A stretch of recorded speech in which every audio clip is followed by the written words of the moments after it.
আসসালামু আলাইকুম, welcome to my new another video. কেমন আছেন আপনারা? আমি আলহামদুলিল্লাহ ভালো আছি। আপনাদের সাথে শেয়ার করবো আজকে চিংড়ি মাছ দিয়ে বড়া বানানোর রেসিপি।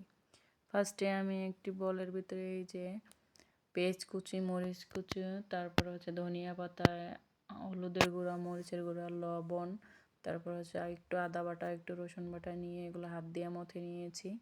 এখন পেঁয়াজ মরিচ মথানোর ভিতরে দিয়ে দিলাম চিংড়ি মাছ আর মসুর ডাল বাটা, সেগুলো এই যেমন মেশানো শেষ। এখন আমি ভেজে নেব। যে চুলায় একটা প্যান বসিয়ে দিয়েছি, এখন এটার ভিতরে সরিষার তেল দিয়ে নিয়েছি।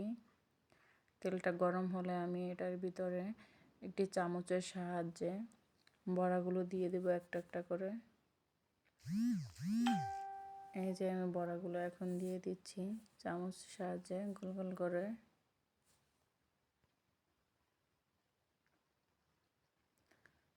চিংড়ি মাছের বড়া কিন্তু খেতে খুবই মজা হয়। যারা খেয়েছেন তারা তো জানেন, আর যারা না খেয়েছেন তারা আপনারা বাসায় একবার ট্রাই করে খেয়ে দেখবেন, সেই মজা লাগে কিন্তু।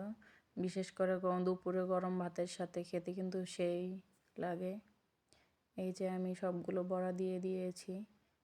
এখন কিছুক্ষণ ওয়েট করব, তারপরে এগুলোকে উল্টে নেব। আমি একটু মাঝখানে ট্রাই করেছিলাম উল্টানোর জন্য, কিন্তু হয়নি, একটু আবার ওয়েট করেছি। তারপরে আমি সবগুলোকে উল্টে দিয়েছি।